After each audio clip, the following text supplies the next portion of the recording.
Welcome to Lunchtime Law.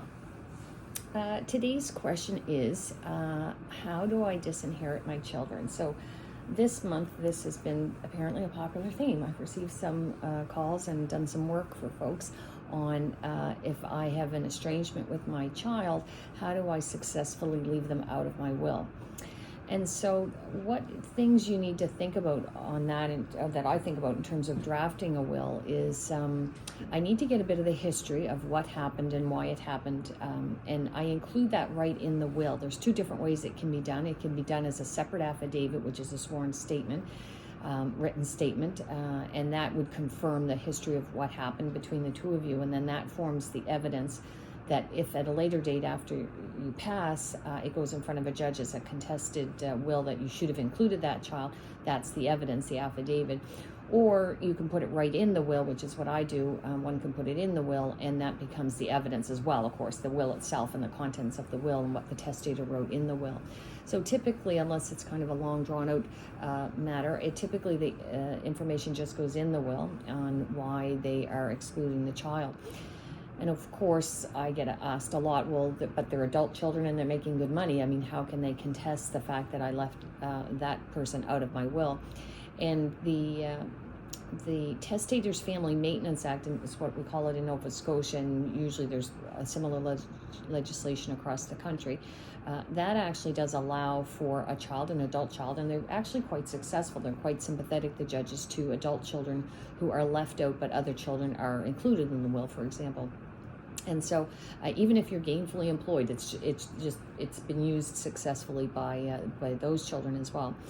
And so I think the part that is most challenging in the will is, any will can be contested. There's no foolproof way to prevent a child from contesting the will. But what I find helpful is to include a clause in the will, and I call it my Frank Sinatra clause. Frank Sinatra apparently had this in his will, because I remember looking at it in early days and thinking, I need that in my will, that clause.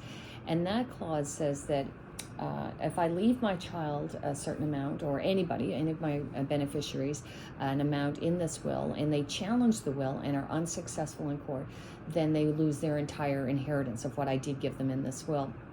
So in that situation, allegedly, Nancy was left $500,000 in her father's will. That's a lot of money, but if you're Frank Sinatra's daughter, that's actually not that much money probably. And the second wife allegedly got the rest of the estate. And so because of that, she did receive $500,000. She had to think very carefully about that and decided that she would not contest her father's will. So she took the $500,000. If she had contested it and was unsuccessful, she would have lost her entire inheritance, the $500,000.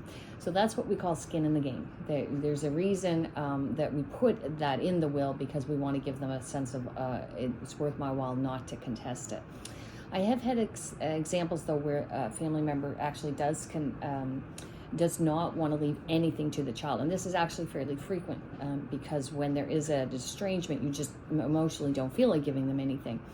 In those situations, again, it's hard because the Frank Sinatra clause won't work in that situation. So we actually just have to write a lot of the reasons why that there was that the parent perhaps wanted contact or made overtures and were rejected and hasn't seen them in 3 years or 5 years, and what the nature sometimes of the estrangement was, what happened. Sometimes the child has assaulted the parent, or there's different things like that.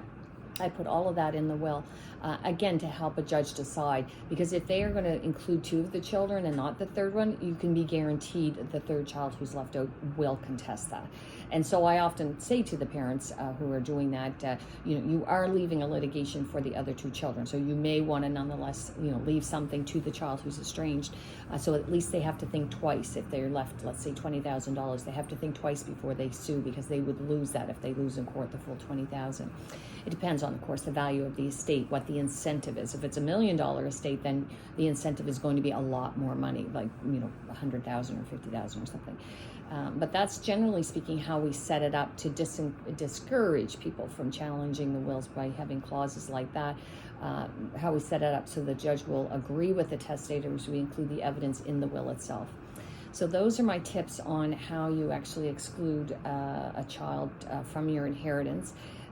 It is not true that if you leave them $1 in your will, they can't contest that. That would not be true.